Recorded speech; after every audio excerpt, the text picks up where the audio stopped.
misaotra n'Andriamanitra indrisika rehetra no ny fahasoavana sy ny fampirapony ny fitahiny manokana. Voasoratra hoe fahasoavan'Andriamanitra no mahatoza ho antsika. Isaorantsika izy amin'izany. Aleluia. Arapaina ny rehetra tokasondray eto an-tranon'Andriamanitra amin'izao fotoana izao. Zany dia voninahitran'Andriamanitra lehibe no ny fitahinantsika tsirairay avy nanomezana tombotsy manokana tao anatin'izay fotoana mba harikaritra izay. Matoky fa ny tompo mijery anao an-trano, mijery ny tsirairay avy ny tany, ary naneo ny voninahiny ihany koa teo amin'ny fiainantsika tsirairay avy. Hita tanteraka ny ten'Andriamanitra ny fiazanao fikelezanay. Hitahiro ny finoana, hitahiro ny famonjena ao amin'ny finoana ny Jesosy Kristy. Ka dia ho atombotsika ny fotoana hanao iraka araka-raisika hanomezana n'Andriamanitra fitahina ho antsika tsirairay avy, hira fampiorenana amin'ny fanompoana sy ny fanorantena ho an'Andriamanitra. Efatra ny valopolo amby zato eo am-pitsanganana tahaka zio tena mota masina dia vavaka sy rehefa fitsana. Miangavy anao hitsangana amin'izao fotoana. Thank you.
vavaka misorana Andriamanitra amin'ny zavatra rehetra, misora azy no amin'ny fitahiny anao manokana sy ny fanambinanao ary mivavako mba ampahirezana antsika tsiraravy amin'ity anio ity.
Fanantenana velona eo amin'izao fanomponana zao Andriamanitra ananana ny faharetana hatramin'ny farany eo amin'ny fanoloran-tena ho amin'ny fanomponana dia raina ny anaranao masina Andriamanitra ao amin'ny anaran'i Jesosy. Valopolo amby zato sambatra ao miaraka aminy dia raina ny anaranao tompoko olerinao sy azy.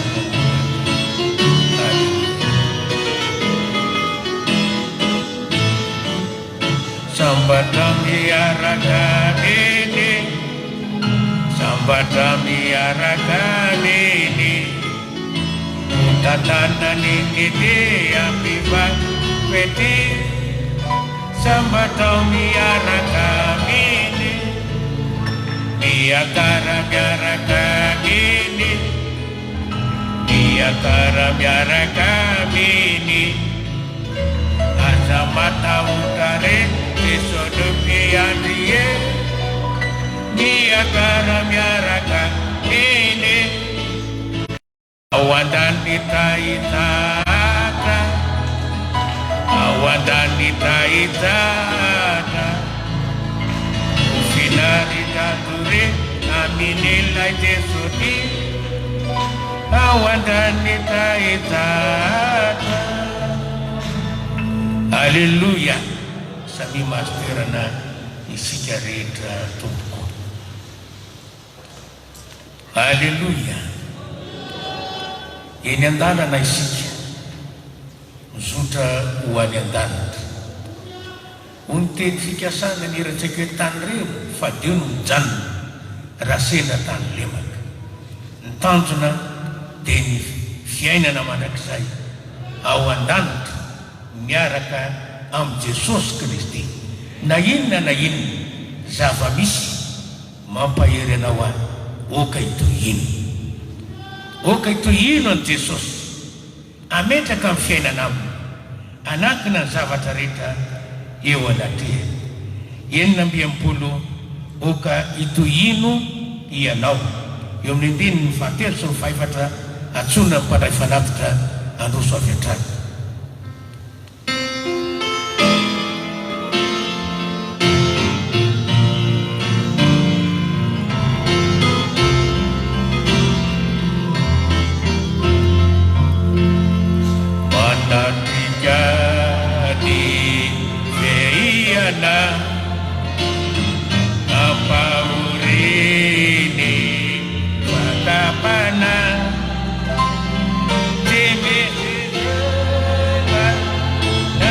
Night.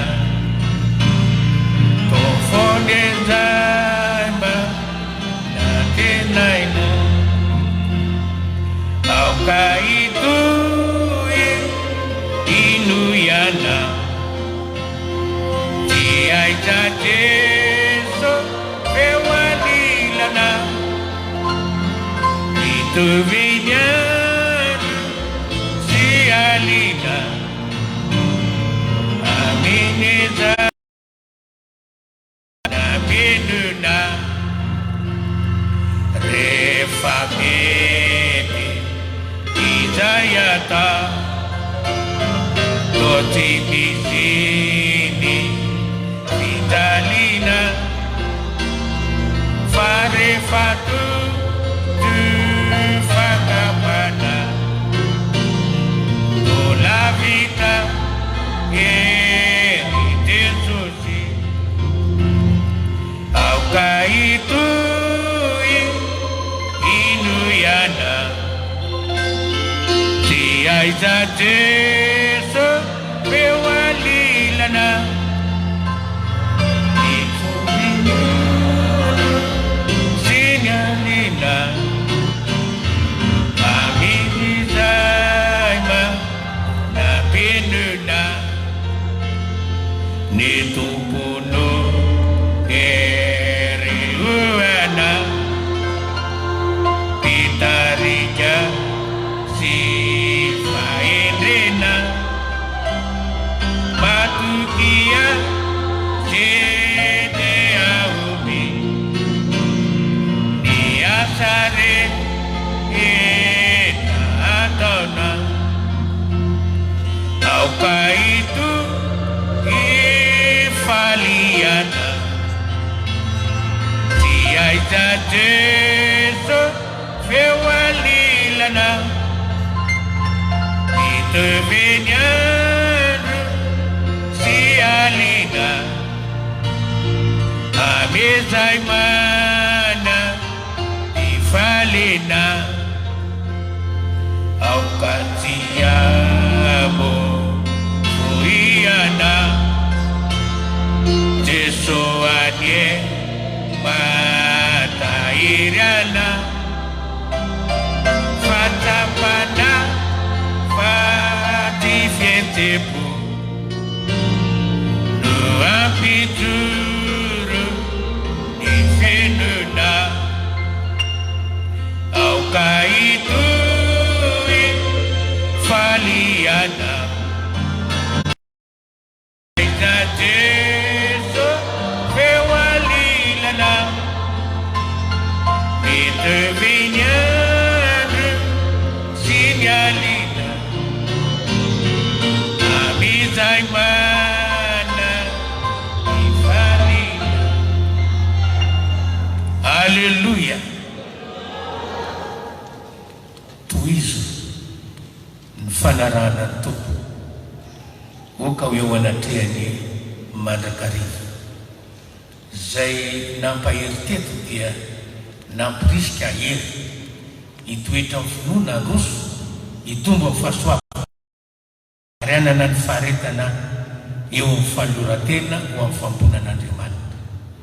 Ho avy ao fotoana anankiray tsy eto amin'ity tany ity no fitsara fa misy fitsarana tsara, misy fitsarana tsara apana tena an'Andriamanitra zay ambaran'iratsika hoe tsy misy fahadisoana-panantenana ny an-danitra satria nanomana lanitra tany tsara honenantsika Andriamanitra miaraka amin'ny sy Jesosy Kristy izany. Haleluya. Ka dia tondra fahalalitra isika amin'izao fotoana izao. Ny ampahafolo moa dia ato ny rahalahy ato amin'ny boaty ato aloha ato, ary ny anabavy rehetra dia ato aloha ato, ny rahalahy dia andery amintsika andray ny fahalalitra toy ny mahazatra. Hira etaeta lehibe fanantenana, lokaloka vavaka ataotsika ao anaten'Andriamanitra. Vavaka za dia mivavaka amin'izany mandrakariva. 17 no ataotsika. Haleluya. Ivavaka isika aloha. Tompo mideranao zay manome voninahitra anarana matrano ankehitriny eto amin'izao toerana izao manolotra sy manome ny fanatitra sy ny ampahafolo ho anao zay. Oka hitondranao teny fikasana sarobidy kosa araka ny teninao wan fiangonana tsirairay avy, ho an'ny mpanomponao, ho an'ny fiankavina, ho amin'ny fianakaviana, ho an'ny tsirairay avy, ary indrindra ho fitaina manokana ho an'ny asanao Andriamanitra amin'ny anaran'i Jesosy. Amen. Tsy ianao ato.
Tenin'Andriamanitra dia miteny fa zay rehetra tsy manana ny fanahy Jesosy Kristy dia tsy ahy.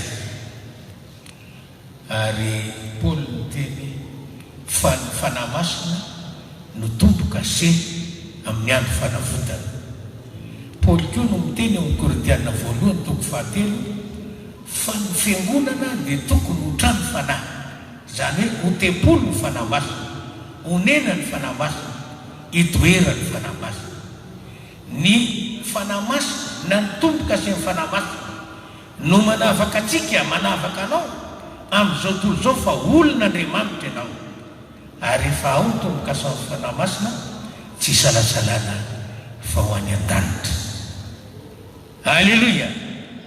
Ivavaka ny tenin'Andriamanitra sika zava-dehibe ty tenin'Andriamanitra ity.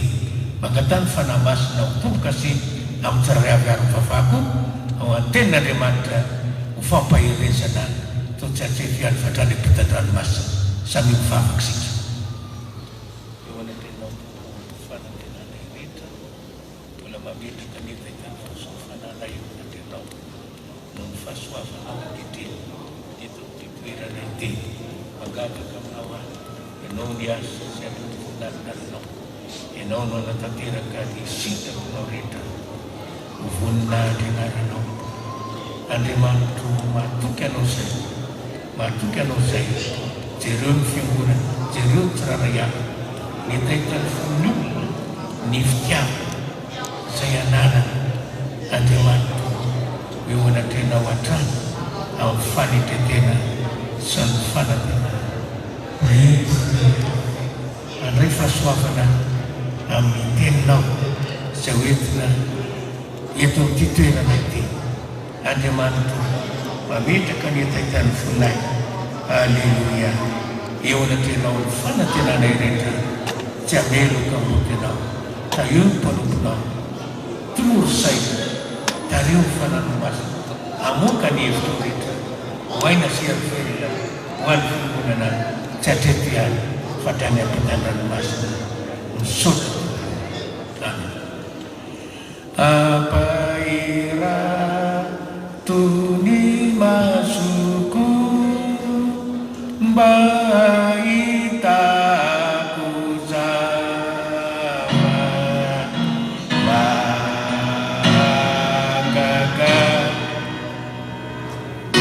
ao anana.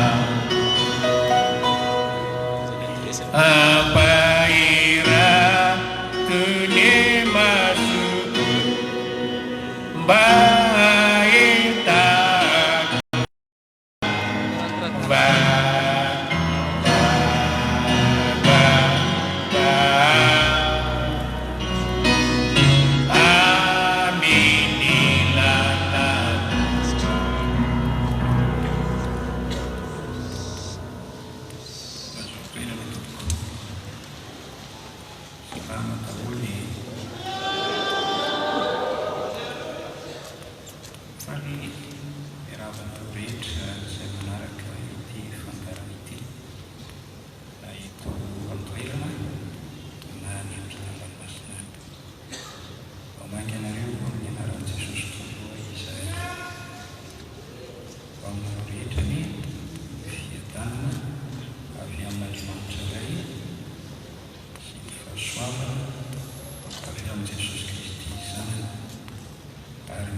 Nani atau maka panutsai ademanta mahiri barikili ademanta mahiri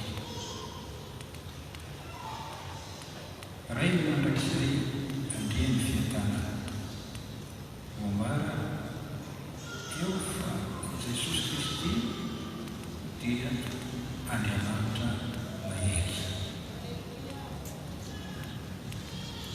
Anaran Jesus izani anaran Yesus anaran saya anaran di Twitter anaran saya anaran Yesus Tiada itu marafat anaran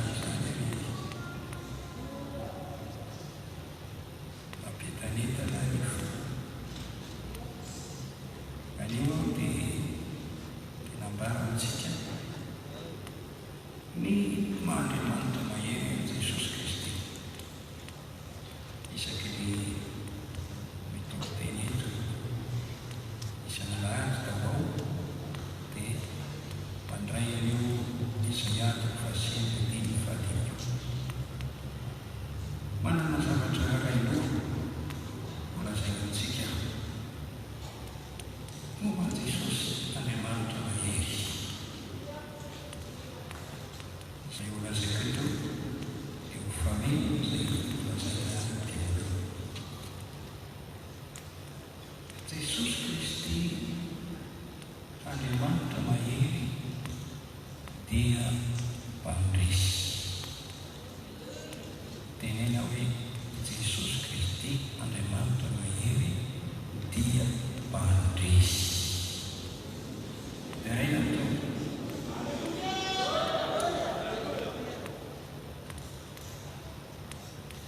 au macio tuku uluan ini mereka berpuluh istimewa enarna kembali Yesus. Isu nafas kami ulang falta. Yesus ikawe Jehovah no pamos. Mana narana atau Jehovah Yesus Kristus. Nuna saya kui anjing Jehovah au testament tertutup. Jadi yang ini solusi untuk fragile food. Ini fati Jehovah dia tiada lain Jehovah nu nara Exodus tu fragile food di fuluni katami fara di tatara di silana saya tu Moses sinzanak sendiri kirana wana damat anjing mulut arni sosial isu wansio Moses sinzanak sendiri karena nabarami ihira wansio panadris tampun nadis di somali sintai nasi di efadarin tawami ranas di fama Jehovah mir sihir arifatunga famzinais isu demandro karena muda funina wajah pandeman tundrejo ka ananda taja Jehovah di tiada mahiri Jehovah dengan itu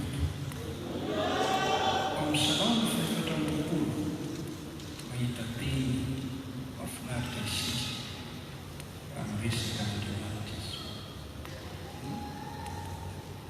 sono wananza salam fatan bukul di fabada isu pansakan funatisi Jehovah matanzaka si mahiri Jehovah mahiri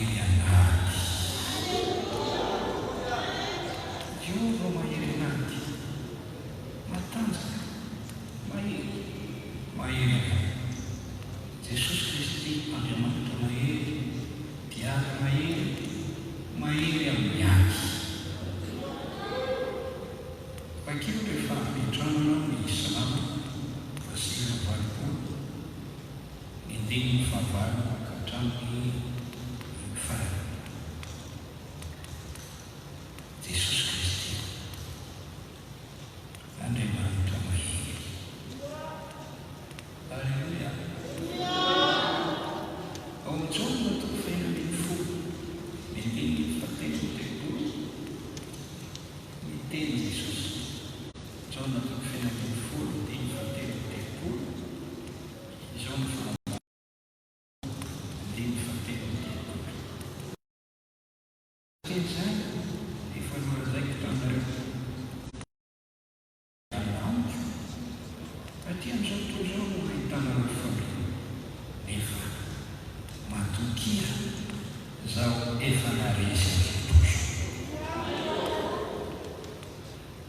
Zaho efa naresy amin'izao tontolo. Na inona zavatra tsy hita amin'izao tontolo. Zaho efa naresy amin'izao tontolo. Ao fanambarana toko fahatelo. Fanambarana toko fahatelo.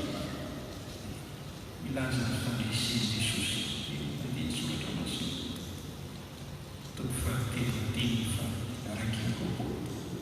Izao no teny Jesosy.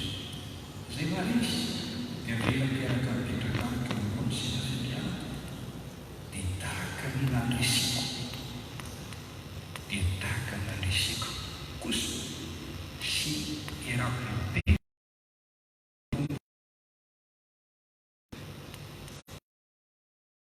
Ahitantsika teny eo Jesosy mpandresy. Andriamanitra mahery izy, mpiady mahery izy. Tsy mba resy anazy zany Andriamanitra.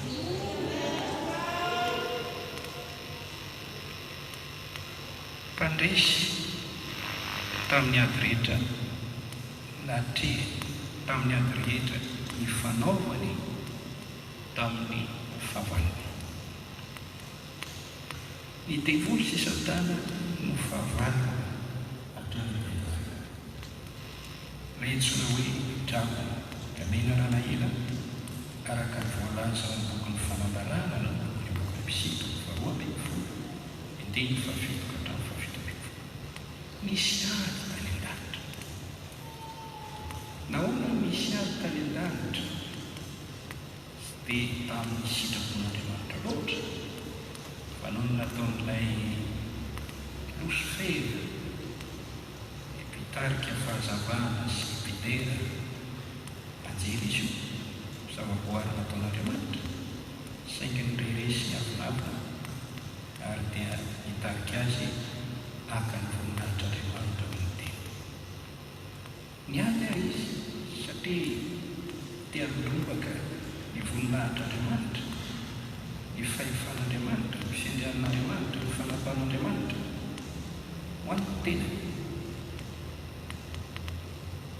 Andriamanitra tsy nanakizana, niady tamiko. Ny baiko ny Mikaela sy ireo anjely namany niady tamin'ilay trano midiny fahafito. Nafana ny ady, resy ny devily sy Satana. Vokatrizay roahana ny alan-tany an-danitra izy. Alefa any amin'ny elo, fonona ny elo. Izany anjara toerany devily. Ny apahany eny amin'ny habakabaka, ny amin'ny rivotra, ny sasany ajera aty ambony tany. Misy soratra masina, andiny faharoa ambin'ny folo. Ary noho izany mifariry lanitra sy nareo izay monina ao aminy, loza ho ambonin'ny tany sy ny ranomasina. Manidina ao aminareo ny devily sady manana fahatezerana lehibe satria fantany fa kely sisa ny fotoana. Andiny fahatelo ambin'ny folo. Rehefa hitan'ilay drako fa nazera tao amin'ny tany izy, dia nanenjika ilay vehivavy niteraka ny zazalahy izy. Dia azo toy izy, ny drako dia tsy iza fa ilay mena ranahela atao hoe devoly Satana. nanapahavaly Andriamanitra ary ny fahavaliny dia ny avy taminy hatrany ny devoly sy Satana ny fahavaliny hatrany ela ho iaonao. Jaona voalohany toko fahatelo andiny fahavalo ny devoly nanotatra ny mpiandohana. Satana ny devoly hevitra manana fanjakana maizina ao amin'ny tontolo ara-panana manana fanjakana ny devoly. Izay mahatonga Jesosy miteny hoe raha ohatra ka Satana miandratra ahoana no ahitany fanjakana. Midika izany manana fanjakana ny devoly, manana vahoaka ao anatin'ny fanjakana izay izy manapaka azy. Manana fanahy hamparitaka ny devoly ary ny mpanota rehetra dia mipetraka ao amin'ny fanjakana araka ny voalaza ny soratra masina ny Jaona voalohany toko fahatiny ny andiny faha-sivy ambin'ny folo. Fantatsika fa avy amin'Andriamanitra isika fa izao tontolo izao kosa dia mipetraka eo amin'ny faratsiny. Amin'ny salamy faharoa ny andiny voalohany ka hatramin'ny faha-raika ambin'ny folo hitantsika ny fitavataban'ny Jesosy. Jesosy izany raha ny tena marina olona tsy manana tsy mivavaka ny tsy hoe Jesosy. Izao ny voasoratra amin'ny salamy faharoa nahoana mitavataban'ny Jesosy ary misaina zava-poana ny olona mitsangana ny mpanjaka ny tany ary ny mpanapaka miara-mioko anohatra ny Jehova sy ny vorosiny ka manao hoe voka-tosantsika ny famatorana ka anentsika hiala-ntsika ny famihizana azy mipetraka ny an-danitra hiomeny ny tompo an'izy ireo. Hitanao tsara misy izany ilay fanjakana ao Efesiana toko faharoa. Ny olona izay mitoetra amin'ny fanjakana Satana io dia misy fanahy miasa ao aminy. Tsy fantany nefa fa misy fanahy ao, fanahy ny devoly, fanahy ny Kristy, fanahy maloto, fanahy mamokatra toetra ratsy. Efesiana toko faharoa andiny faharoa.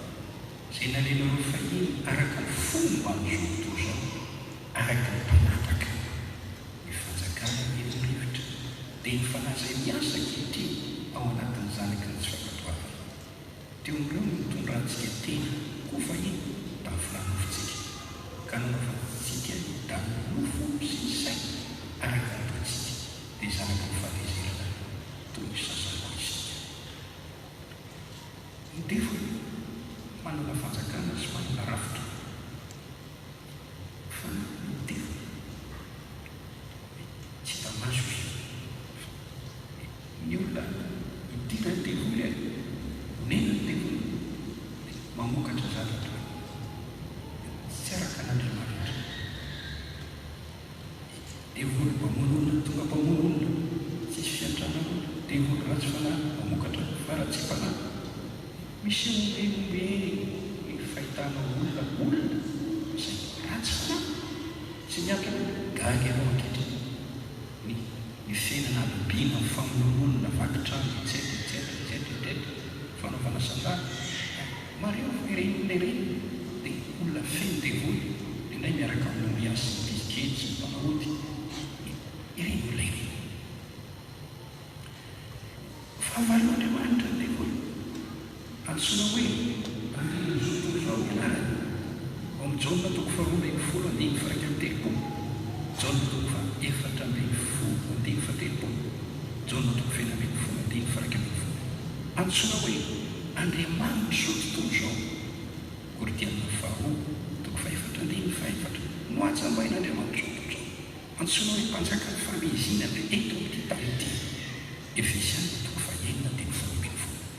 Ny devoly sy Satana dia manana olona afaka miara-miasa anatanteraka ny vinavinany ny fanoherany an'Andriamanitra. tsy mitsahatra miady amin'Andriamanitra sy ny fiangonan'Andriamanitra. Zareo amboka ny fanambarana fa ilay dragona devoly sy satana minarana ela rehefa nijerana ty ambony tany tezitra tena tezitra verseza dia tezitra tamin'ilay vehivavy ny dragona ka lasa nandeha hiady tamin'ny zanany sisa izay mitandrina ny didin'Andriamanitra sy mitandrina ny filazana ny Jesosy Kristy. Ny devoly tsy hoe miady tamin'Andriamanitra fotsiny fa miady koa amin'ny olona mpiny izay mitandrina ny didin'Andriamanitra sy mitandrina ny filazana ny Jesosy. Zany no mahatonga ny Paoly ny teny hoe tsy mitolo amin'ny famandray isika fa miady amin'ny mpanjaka ny famezinana itony hitany tsarovy tsara fa ireo Josy ao amin'ny Jona dia tsy faly tamin'i Jesosy raha nanao asa lehibe nanangana ny Lazarosy tamin'ny maty izy fa tsy Jesosy ihany no nasosotra azy. Noho ny fankalany an' Jesosy tsy amin'ny zavatra mitombo olona manangana ny maty indray izay tombontsoa ny fananana ny zavatra no tadiavina vonoana. Tsy Jesosy ihany no tadiavina vonoana fa i Lazarosy koa izay nanjaka an' Jesosy tompo tamin'ny maty. Jereo amin'ny Jona toko faharoapolo folo indimy fahasivy fahafolo ary vahoaka marobe tamin'ny Jiosy no nalala fa teo izy dia tonga teo nefa tsy no Jesosy ihany fa ny mba hitany Lazarosy koa izay nanjakany tamin'ny maty fa niendry hafaty an'i Lazarosy koa izy ny lohany misolo.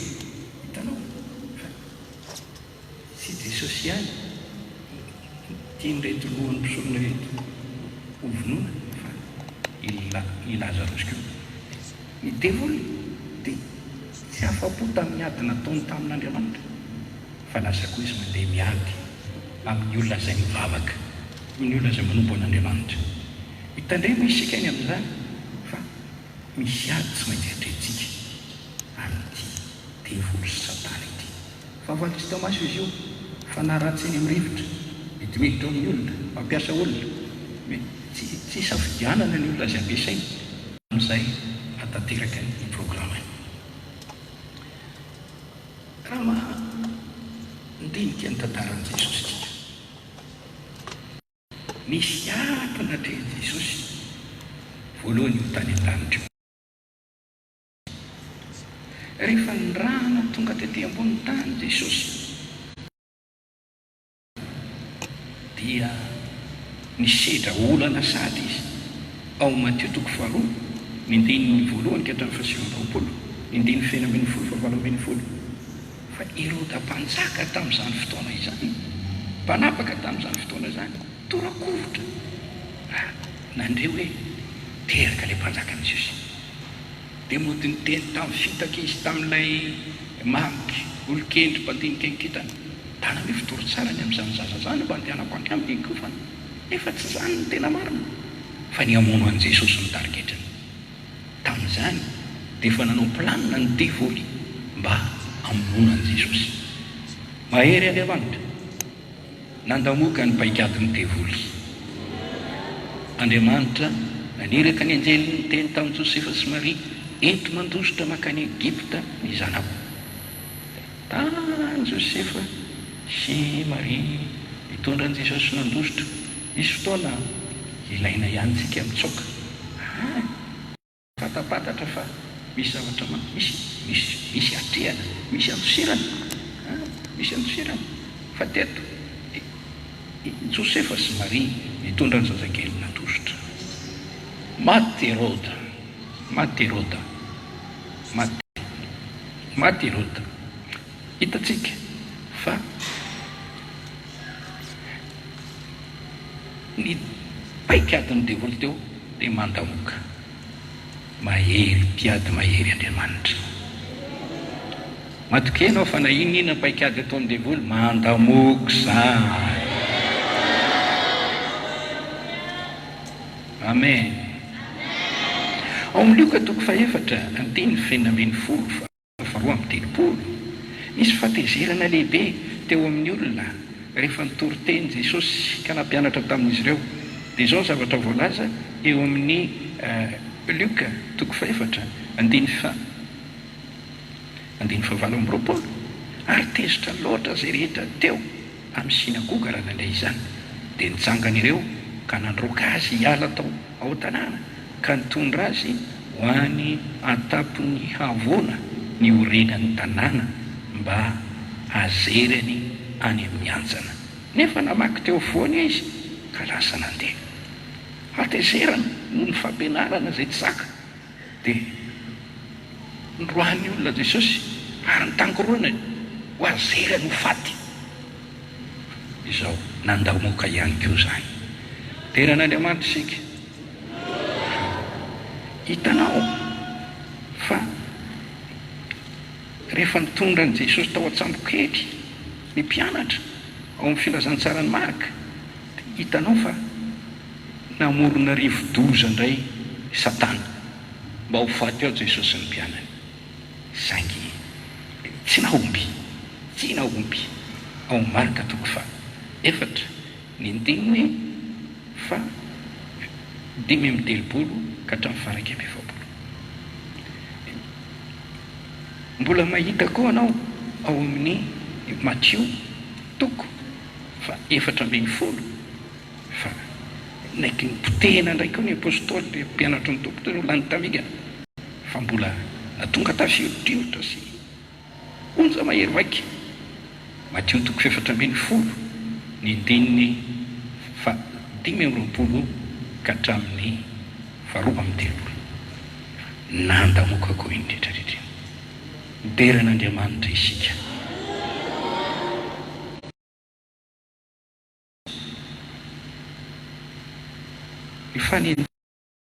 Fakalana ary farany dia ny ray tamin'ny dianany mihitsy no niromban'ny devoly, nidiran'ny devoly, nataony fitaovana Jodasy Iskariota. Hitantsika izany ao amin'ny Luka toko faha 2:20 andiny fahatelo, Jaona toko fahatelo ambin'ny folo andiny fafito amby roapolo, Asan'ny Apôstôly toko voalohany andiny fahaenina ambin'ny folo. Efa retsika teto ny mikasika an'i Jodasy. Isany 12 nomeny devoly saina tamin'ny voalohany ary avy teo dia nidirany nampisainy mba hivarotra an'i Jesosy, hamadika an'i Jesosy. Io lehilahy Jodasy io no lasa fitaovana teo am-pelantanan'ny mpanohatra an'i Jesosy dia ny fariseo sy ny mpanoratan-dalàna sy ireo Jiosy izay tsy mino dia nosamborona izy ireo tahaka ny fisambotra jolahy Jesosy. Ary tamin'izany no nampijaliana ny tompo, nomelohana tsy ahoana nampahoriana. Ary fantatsika ny tantara sy hazavaina be fa nofatsihina tamin'ny hazo fijaliana izy. Ary dia noorako hoany ary nitenenina hoe omboy amin'ny hazo fijaliana eo, alefa ao ilay mpifatotra anankiray eo anay. Novonoana Jesosy. Jesosy niteny hoe fotoana ny herin'ny maizina izao ao amin'ny Luka toko faha 2:20 andiny fahatelo amby 10. Fotoana ny herin'ny maizina, tonga ny fotoana nareo, tonga ny fotoana maizina. Zana nampianatra teto aminareo, zana nasitrana ny marary teto aminareo, zana nao fagagana famana olana. Ankehitriny nareo dia misambotra tahaka misambotra jolahy. Fotoana nareo zao, fotoana ny herin'ny maizina. Izany ny voalaza ao amin'ny Matthieu toko 9:20 andiny fafito amby 70 ka hatramin'ny 9:50, Marka toko 7:10 andiny 7:70 ka hatramin'ny 7:10, Luka toko 2:20 andiny 2:10 andiny 7:10. Ny fanany devoly sy Satana ny asa tao amin'ny olona no nampiray hevitra azy ireo nanambatra azy ho amin'ny fahakalana faratampony eny amin'i Jesosy Kristy. Ary tadio fa na Herôda sy Pilato azy dia ohatrany nanaiky koa izay zavatra nitakiany vahoaka, nanao izay nafaly ny vahoaka fotsiny mba aza tsy fantatro amporenany sezany, tsy haiko loatra fa mpanapaka an'izao tontolo izao tsy nalala dia nombony tamin'ny voninahitra, ny mpanjakan'ny voninahitra misy teny hoe or Jesosy hoy Jesosy mandehana mandeha aingany fa mitady hamonanao Herôda. Ile Herôda le anankiray tary nampiasa tetika hamono an Jesosy, ity Herôda anankiray ity koa mbola mitady hamono an Jesosy. Ary falifalery izy raha maka ny soratra masina ianao hoe mba ahitany Jesosy, mba ahitany fahagagana izay ataony. Jesosy tsy nony fahagagana azy. Fahavalon'ny devoly niady tamin'Andriamanitra hatramin'ny taloha, amandraka ankehitriny mandamoka ny paikadiny rehetra satria mahery Andriamanitra. Eto isika dia mahita fa ny devoly sy Satana azo mpandrika, voafandrika ny devoly. Tsy mahalala ny zava-miafin'Andriamanitra mihitsy ny devoly, fa hoe raha ny fahafatesan'i Jesosy, ny filatsan'ny rany Jesosy dia tsy tombontso ho azy. Tsy fantana ianao aza matahotra izay devoly zany, aza matahotra izay devoly zany ianao fa mbola manatsaina mihoatra lomo lavitra noho izy Andriamanitra. Tiako ny miteny aminao fa io fanomezam-pahasoavana miteny amin'ny teny tsy fantatra io anie. Raha teny gasy hainy devoly, raha teny frantsay hainy devoly, teny sinoa hainy devoly, teny pirenena rehetra hainy devoly. Fa ny fitenenana amin'ny teny tsy fantatra izay asa ataon'ny fanamasina tsy hainy devoly etika. Zany no milaza fa voafetra ny zavatra azon'ny devoly atao. Mandretika matetika za tena maheno voabe dia be, misy zavatra hiforona hony tsisy zavatra ho tonga zany raha tsy efa avelan'Andriamanitra. Fa na iza tia hanova zavatra, tia hanao an'izao na izao, hiady foana amin'Andriamanitra zany fa misy tompony ity izao tontolo izao ity.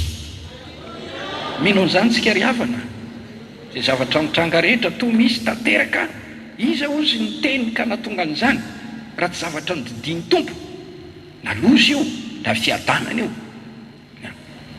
Tonga izao zavatra didiny tompo tonga, fa misy dikany fizany toetra ho na koa fampieritrerintana ny maro. Andriamanitra mahalala ny antony.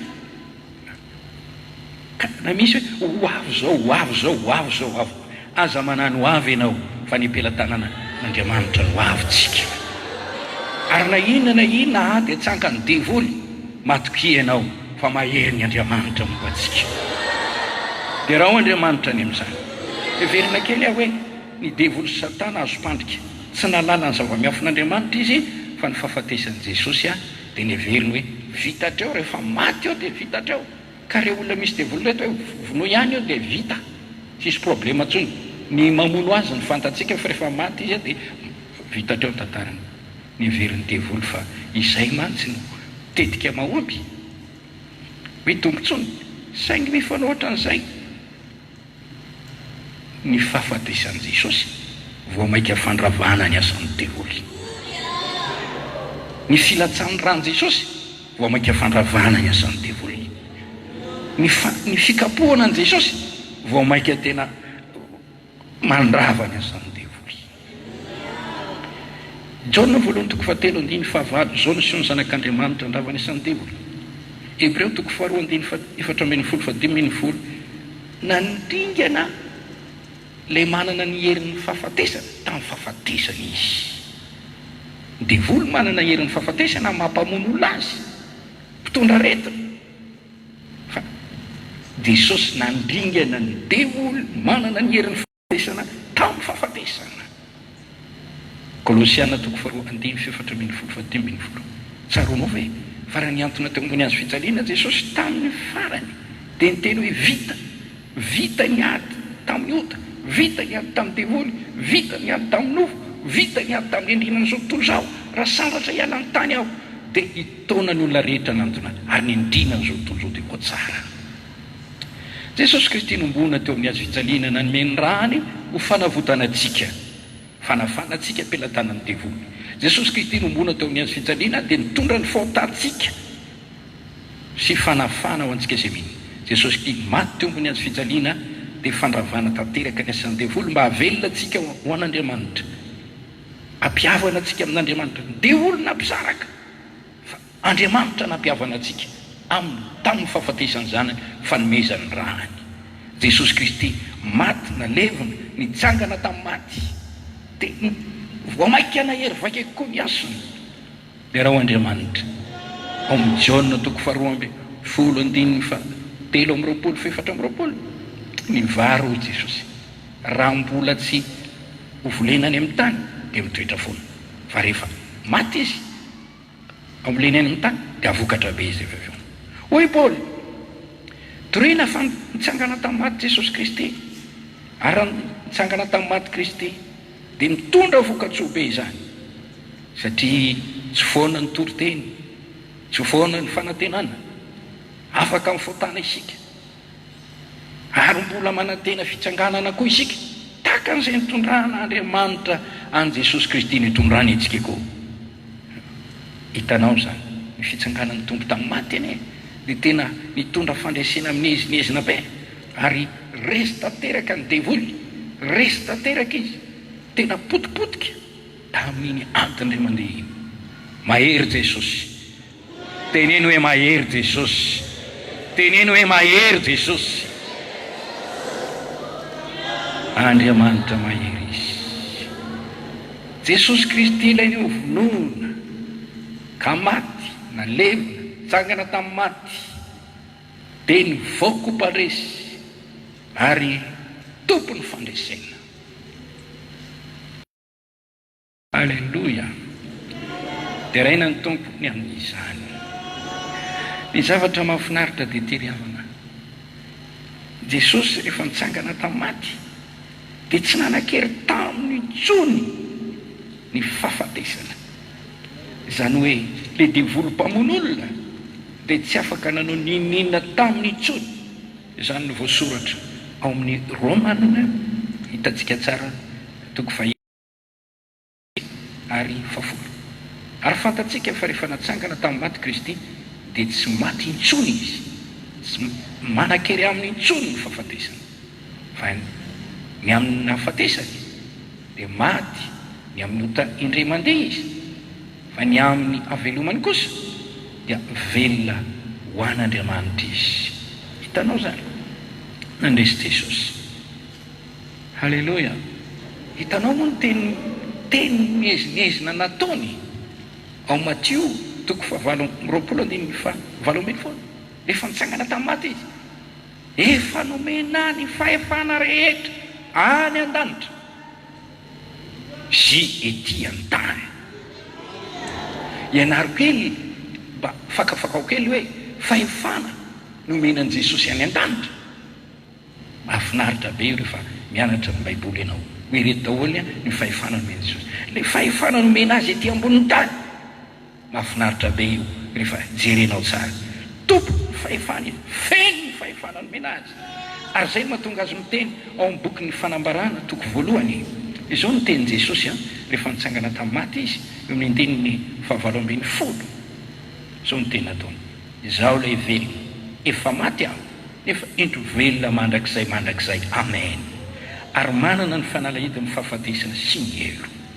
Mahery Jesosy, mandresy Jesosy, fandresena lehibe no azony Jesosy. Ary raha mamaky ianao ny vokatry io fandresena azony Jesosy io, raha jerenao tsara ny Baiboly ao amin'ny Efesianina, jereo anie rehefa nitsangana tamin'ny maty izy, nakaiza moa izy rehefa nitsangana tamin'ny maty izy anie tsy hoe nivonon'olona indray dia miverina maty indray, miakatra velona ny an-danitra, gaga ny mpianatra nahita azy hoe iny izy niakatra velona ny an-danitra netiny rano dia tsy taza masotsony miakatra ny miao manerinery mipetraka eo an-tanakavanan'Andriamanitra amin'ny mahafanjakan'Andriamanitra dia tena toerana misy io Andriamanitra Jesosy Kristy eo an-tanakavanana fa amin'ny hevitra anankiray dia erikeran'ny manana amin'Andriamanitra ary Andriamanitra mihitsy miteny manao hoe mipetraha eto an-tanakavanako ianao ambara-panaoko ny fahavalonao ambany fitoeran-tongotra dia raha ho Andriamanitra ny amin'izany Jesosy mahery dia tsy niverina tao am-pasana intsony niakatra velona ny an-danitra mipetraka eo an-tanakavanan'Andriamanitra vakio ny tenin'Andriamanitra amin'ny Efesianina toko 1:9-10 Filipianina toko 2:2-9 ary Hebreo toko 1:2-7 ary fanambarana Apokalipsy toko 5:1-5 iteran'Andriamanitra isika ary vakio amin'ny Salamo 1:1 Asan'ny Apôstôly toko 2:7-30 Kortiana 1 toko 5:17 Hebreo toko 1:7 averiko indray Hebreo toko 10:2-7 niakatra velona ny an-danitra izy eo an-tanakavanan'Andriamanitra izy tompony fanalahity izy tompony fahefana rehetra izy Andriamanitra ray miteny petraha eto an-tanakavanako petraha eto dia nisatrona voninahitra izy ary nididina ny anjely rehetra mba hikohaka amin'i Jesosy. Filipianina toko 2 zero tsara ty ary mifalia ianao izay ty an'i Jesosy eo amin'ny ndininy toko 2:7 ka hatramin'ny 1:10 kosa koa izany nanantratan'Andriamanitra azy indrindra sy nanomezany azy anarana izay ambony noho ny anarana rehetra ao amin'ny anaran'i Jesosy mandoriny lohalika rehetra na ny zavatra any an-danitra na ny zavatra ety an-tany na ny zavatra any ambanin'ny tany sy anekeny lela rehetra fa Jesosy Kristy no tompo voninahitran'Andriamanitra ray mandohalika amin'ny anaran'i Jesosy za aloha ny voalohany mandohalika amin'ny anaran'i Jesosy ary amin'ny anarany ovavako manandra-tanana amin'ny anaran'i Jesosy mira amin'ny anaran'i Jesosy mitory-teny amin'ny anaran'i Jesosy ary ny olona ampianariko ny tenin'Andriamanitra koa dia tariko andohalika amin'ny anaran'i Jesosy ny any an-danitra ry Mikaela ry Gabriela mandohalika amin'ny anaran'i Jesosy avokoa na ny Lucifera ny amieny mandohalika amin'ny anaran'i Jesosy koa ary hitanao rehefa mampiasa ny anaran'i Jesosy ianao mandroaka devoly dia manaiky ny devoly ary nanana voninahitra lehibe nomenan'i Jesosy Kristy izany rehetra rehetra izany mahery Jesosy mahery Jesosy halleluja mbalay ho sary an-tsaina anie zany tompoko hoe ilay vatana kapokapohana potipotika feno ratra tsy tiako jerena akory noho ny fahoriana raha nanatrika an'izany ianao le tanana no fantsiany ilay ratra tamin'ny lohany no satry tsy poany maty toa ohatra ny hitanao teo amin'ny vatan-daholo ny trasy rehetrarehetra rehefa tsangana tamin'ny maty izy tsy hita teo tsolo zany rehetrarehetra izany mahagagy zany ho gagy ianao raha ohatra ka mieritrehitra hoe ty olona ty maty tao anatin'ny atelona na mbola eo ambohatra fotsiny azy ka nisy ratra natao taminy votovoto mangamangana daholo da na tsy nalevina azy fa nitsangana tamin'ny maty dia aveo tsisy tatsony ny trasy re tsy ho gaga ve ianao ho ianao olona manokana ty amiavaka Jesosy nalevina tany am-pasana mivoaka tao am-pasana tanke lehibe nikodiny va halleluja mahery Jesosy resiny ny ratra resiny fanaintainana resiny ny fasana resiny ny fijaliana resiny ireo ny saina resiny ireo manana teti-dratsy, resiny ny fahavalony rehetra, ny koy azy avokoa irehetra. Mahery Jesosy! Dia raina ny tombo. Ny zavatra mahafinaritra nefa dia ity. Io fandreseny Jesosy io fandreseny Jesosy io dia nomena antsika izay mino azy. Ity misy zava-miafina mahavariana isan'ny Baiboly. Raha nombona Jesosy dia niaraka nombona taminy koa isika.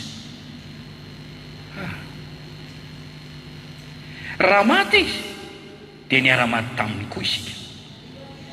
Raha nitsangana tamin'ny maty izy dia niaraka nitsangana taminy koa isika. Raha velona izy dia miara-belona aminy koa isika.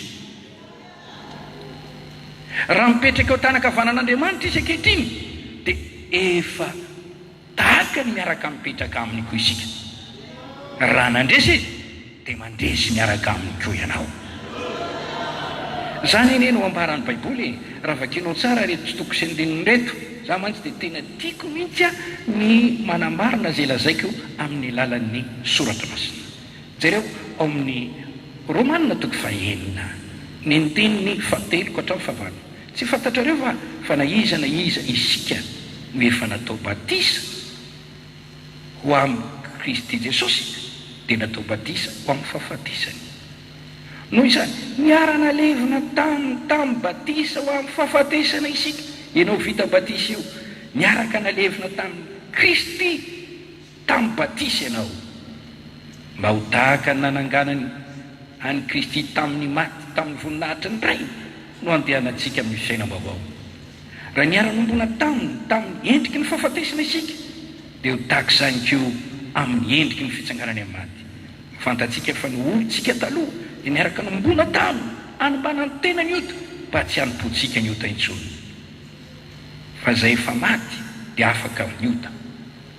Ary raha niara-maty tamin'ny Kristy isika dia mino fa hiara-belona aminy koa isika. Dia reo Andriamanitra any amin'izany.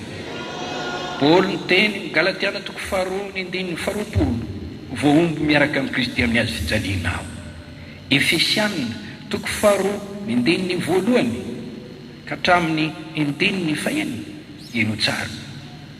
Ary efa novelominy ianareo izay maty sy ny fahotana izay nalenareo fahiny araka ny fomba n'izao tontolo izao, araka ny mpanapaka ny fanjakana eny amin'ny rivotra, dia ny fanahy izay miasa ankehitriny ao anatin'ny zanaky ny tsy fankatoavana. Teo amin'ireo no nitondrantsika tena koa fahiny tamin'ny filany nofontsika ka nanaovantsika ny tany nofo sy ny saina araka nytaontsika dia zanaky ny fahaverezana toy ny sasany koa isika. Fa Andriamanitra izay manan-karena amin'ny famindram-po noho ny alehiben'ny fitiavana izay nitiavana antsika, na dia fonombola maty ny fahatsoana azy isika dia navelona antsika niaraka tamin'ny Kristy. Ary io tsara, navelona antsika niaraka tamin'ny Kristy satria niaraka tamin'ny Kristy isika tamin'ny fahasoavana no namonjenanareo, ary niaraka natsangana isika ka niara-napetrany any amin'ny fitoerany any an-danitra any ao amin'i Jesosy, mba asehony amin'ny andro avy ny haben'ny haren'ny fahasoavany amin'ny famoram-panahiny amintsika ao amin'ny Kristy Jesosy. Fahasoavana amonjenanareo amin'ny finoana, ary tsy avy aminareo zany fa fanomezana avy amin'Andriamanitra, tsy avy amin'ny asa fa ndrao isy olona hirere. Niara-maty tamin'ny Kristy, niara-nombona tamin'ny Kristy, niara-natsangana tamin'ny Kristy, niaraka nampiakarina any an-danitra. Zava-miafina lehibe zany. Ary hitantsika ao amin'ny Kolosianina toko 4 dia izao no voalazan'ny soratra masina 2:20.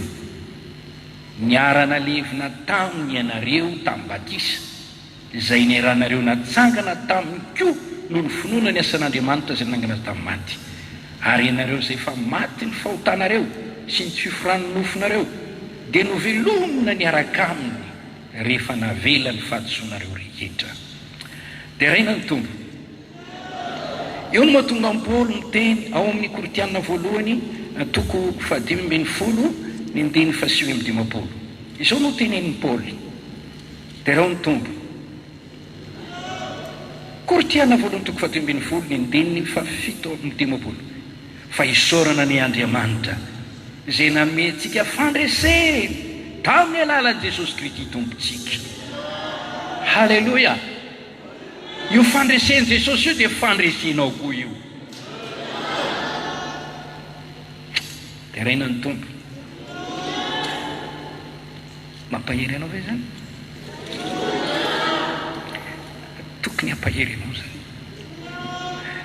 Ny tenin'Andriamanitra dia milaza fa zay rehetra nateraka Andriamanitra dia manana fandreseny. Maresy an'izao tontolo izao. Jaona voalohany toko 5:4. Fa zay rehetra nateraka Andriamanitra dia maresy izao tontolo izao. Ary ny fandresena zay entina mandresy izao tontolo izao dia ny fontsika. Iza moa no maresy an'izao tontolo izao? Afa-tsy mino fa Jesosy ny zanak'Andriamanitra. Fantaro ary fa ny fandresen'i Jesosy dia fandresenao koa io. Ankehitriny afaka mandrombaka io fandreseny io ianao, afaka mandray io fandreseny io ianao, zay nateraka Andriamanitra. Jaona voalohany toko 5:4 zay mino an Jesosy Kristy zanak'Andriamanitra. Jaona voalohany toko 5:4 ka hatramin'ny 5 izay mandray an Jesosy mba hanana azy eo amin'ny fiainany. Jaona voalohany toko 4:4 lehibe izy eo aminareo noho izy eo amin'izao tontolo izao, noho izany tsy misy maharesy anareo. Halleluja! Tsy maharesy anao zany ny valanaretiny, tsy maharesy anao io amin'ny anaran'i Jesosy. Sarobidy ho an'izay mino azy, zay mino azy tsy homenatra. Ny herinetra nanany fahavalo tsisy ampaninona ny mino azy. Arova ny herin'Andriamanitra amin'ny finoana ho amin'ny famonjena amin'ny zavatsarotra sy manahirana. Raha miteny an'izany tsy manamavo ny lamina ataon'ny fanjakana miambina sy mitandrina. Raha sendra aza matahotra fa manasitrana ny tompo.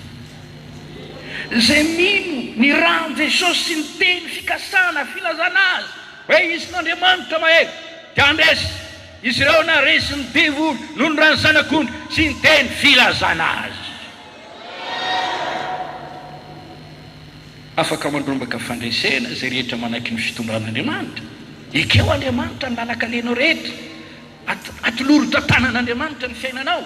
Zany koa neny profo fa olona manaiky an'Andriamanitra ianao, mametraka ny fiainanao amin'ny zavatra rehetra, manekeny Jehovah amin'ny alenao rehetra, aza miankina amin'ny fahendrenao na ny fahalalanao. Fa rehefa mba mifory tompoko miala ao amin'ny tokantrano ka mahazo mansandro vao maraina nomen'Andriamanitra famindram-po ka manana aina misaorany le raha nomeny ainao ary ekeno amin'Andriamanitra ny zavatra rehetra ataonao. Andriamanitra mitondra antsika tahaka ny fanaony avy nandresy raha ao amin'ny Kristy. Kortiana 2:4 mandrombaka fandresentsika amin'ny fiarahana amin'ny Jesosy. Romana 5:7 amin'izany rehetra izany manoatra noho ny mpandresy isika amin'ny alalan'ilay tiatsika. Jaona 5:7 Jesosy ny tena voaloboka itsika ny sampany. Raha miray aminy isika, toetra ho aminy, izy amintsika, ary ao amintsika izy dia tsisy atahorana. Zay vao antso, vao fity, matoky dia afaka mandrombaka fandresena amin'ny adiny rehetra. Fanambarana 7:7 zay misikina herin'ny faherezana, mahay mampahery teny, tsy manaiky raviravin-tanana. Asa mba miraviravin-tanana izany ianao, asa mba kivikivy izany ianao, asa mba mitanolika izany ianao. Jereo Jesosy tompony finoanao, Andriamanitra mahery. Halleluja! Isaia 5:3 pairezony tanana amin'ny raviravy tanjao ny lohalika malemy. Efesiana 5:1-10 farany mahereza amin'ny herin'ny faherezana, mahereza ao amin'ny Jesosy. Joel 5:7-5 aoka zay kely hery ika hoe mahery aho. Afaka mandrombaka fandreseny ianao raha tsy malemy sainy. Finoanareo maneho fatanjajaina. Oka hery fo. Mandresy amin'ny an'i Jesosy. Mandresy noho ny rany. Mandresy satria manan'Andriamanitra mahery. Matoky azy fa ny fandresena izy. Ary ho vavaka satria ny tenin'Andriamanitra milaza Lioka 2:20 mivavaha mandrakariva mba herinareo.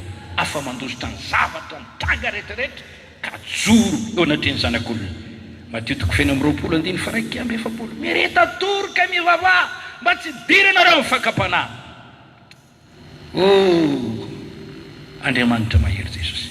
Mpandresy izy efa nandresy tamin'ny antony ary mbola andresy ho hitanao tsara fa Jesosy Kristy ho avy anjaka, ho avy amarana ny ota tantaram-pahotana. Vakeo ny boky ny fanambarana, boky ny Apokalipsy, fa ho fatorany ny dragony lay biby ty ny bamina ny santo ho atsipony any amin'ny elo ary ho atolony ho an'Andriamanitra rainy ny fanapaha ary dia andray ny fiainana mandrakizay isika. Lasa ny fotoana ry havako dia ny teny famarananao, teny ho an'ny endry rehetra. Tiako ny ampahery anao, ampionana anao, amporisika anao. Averiko indray, Jesosy Kristy no Andriamanitra mahery. Andriamanitra mahery satria mpiady mahery, mahery anaty, mpandresy. Haleluya! Mpiady mahery, mpandresy mandrakariva, mpiady mahery, mampanantena koa fa hiado aho. Hiado anao. Jehova hiado anareo. Zany teny Mosesy raha niraviravin-tanany izy teo am-pahitana ny miaramila ny Farao. Ho hitanareo Jehova hiado anareo. Ry fiangonana, Jehova hiado anao. Matoky an'Andriamanitra isika, manantena an'Andriamanitra isika. Amin'ity vatotoina oroko ny fiangonana fa vatony elo tsy aresy azy. Na inona idonina ka mandresy ny tontolo ny devoly amin'ny anaran'i Jesosy isika.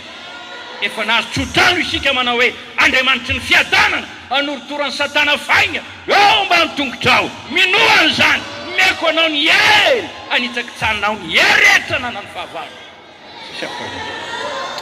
Exodus 2:17 vakitsika tary aloha, Salamo 4:29, Salamo 7:29, mpiady mahery Andriamanitra. Tsarovy efa nandresy ny fakapanahy Jesosy. Nandresy ny ota rehetra izy.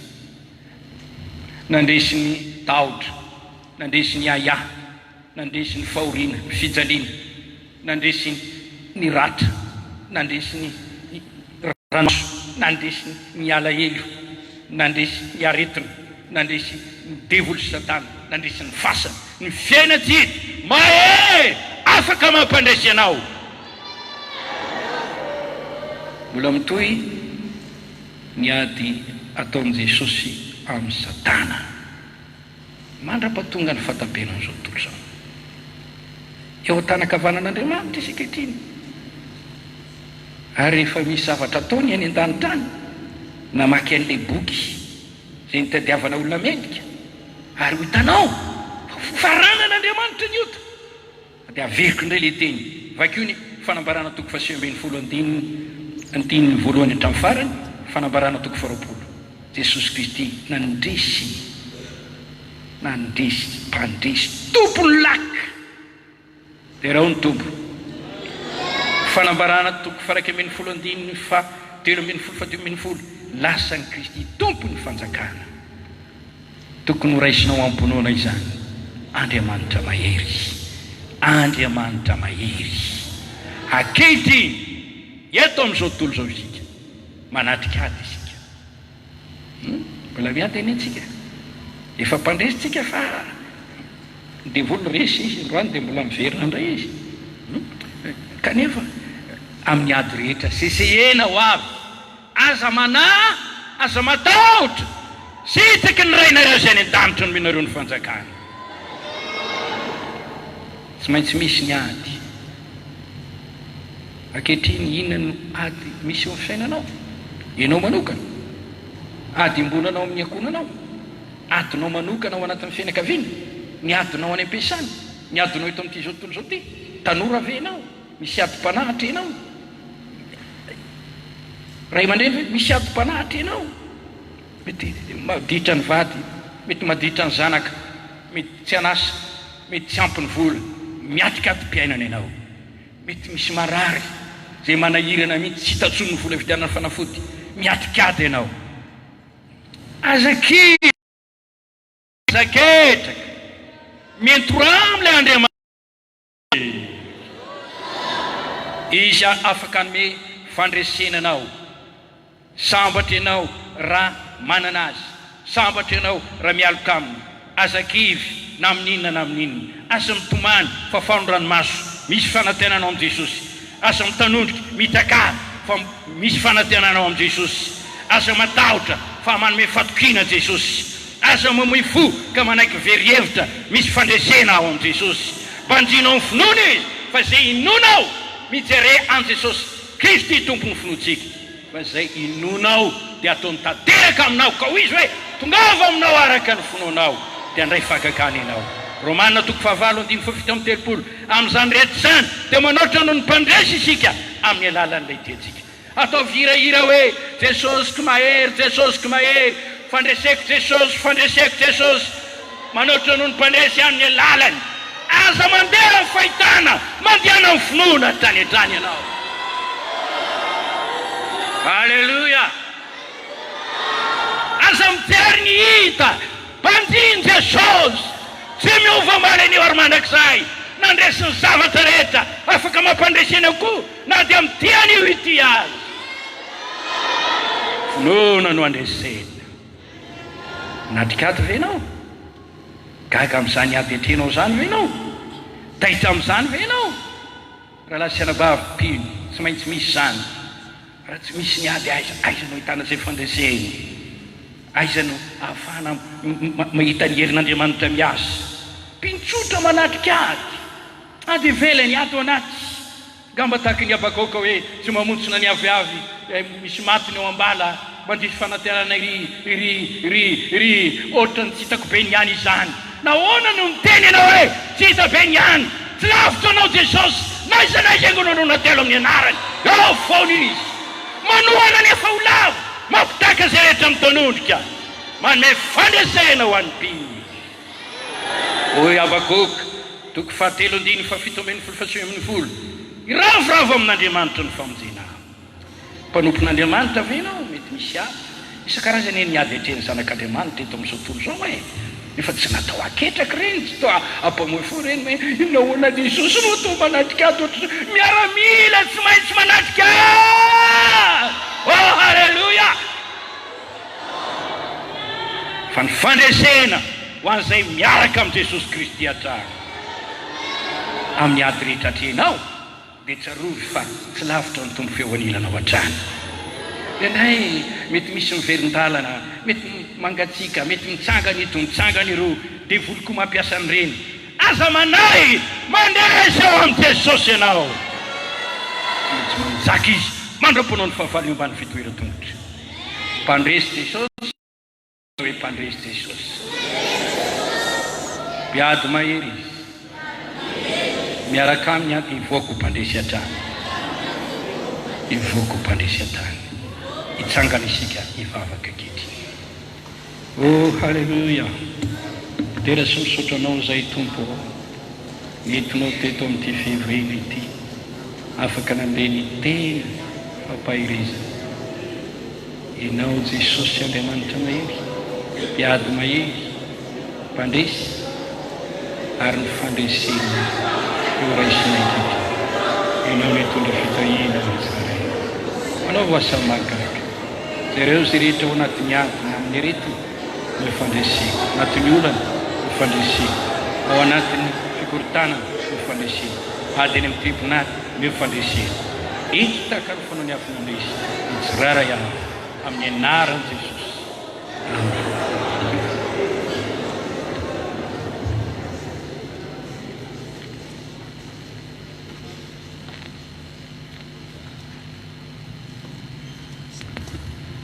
Haleluya. Sani martiana tompoko. Isaorantsika Andriamanitra, Andriamanitritsika, Andriamanitra be fitiavana. Misy teny fikasana manao izy ny tahaka ny Jehova, ary Jehova mihitsy ny teny hoe ampitahinareo amin'iza moa mba hitako aminy. Tsy misy herina fahefana mahaleo an'i Jehova.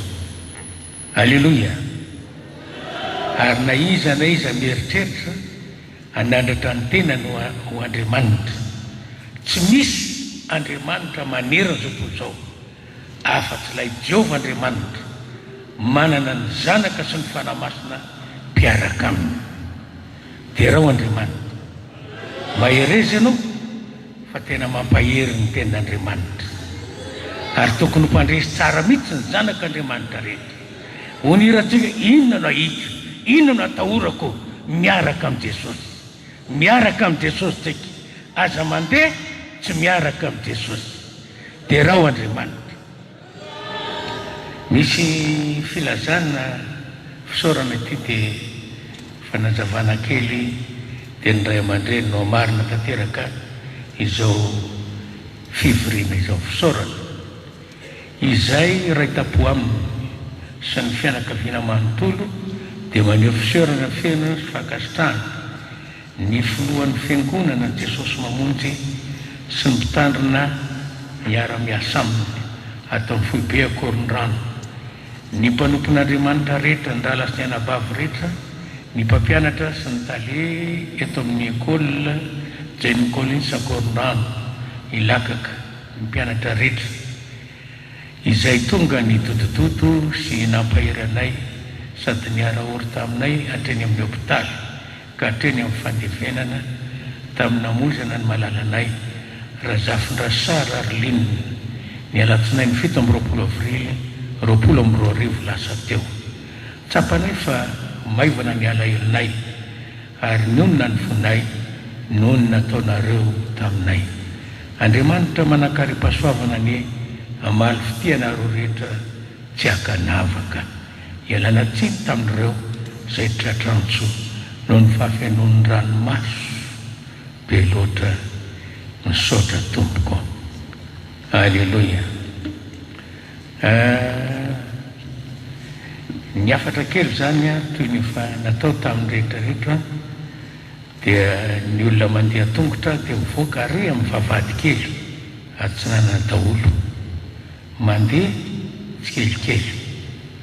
Ny moto kosa dia mivoaka mamonjy zany any amin'ny parking ka mivoaka amin'ny mahazatra ihany. Iangaviana mba efa samy amoto moa zao hoe iangaviana mba samy monjy fidiana lazaina tamin'ilay teo aloha zany ka dia maherezy eo anatrehan'ny tompo any atokantrano no toizana ny fanoloran-tenantsika ny tolakandro. Afatra hoe tsy mifandray tanana apetraka trany miaro vava, io moa dia zavatra apetraky ny mpitondrantsika tamin'ny firenena malagasy mba hirovana ny ifindrana sy amindra ny otrika aretina ny antony izany. Manaraka misy fotoam-bavaka isa-maraina eto amin'ny 9 ora ka hatramin'ny 7, misy fivoriana isan'andro tapany maraina amin'ny 7 ora sasany ka hatramin'ny 12. Ray aman-dreny no marana fotoana.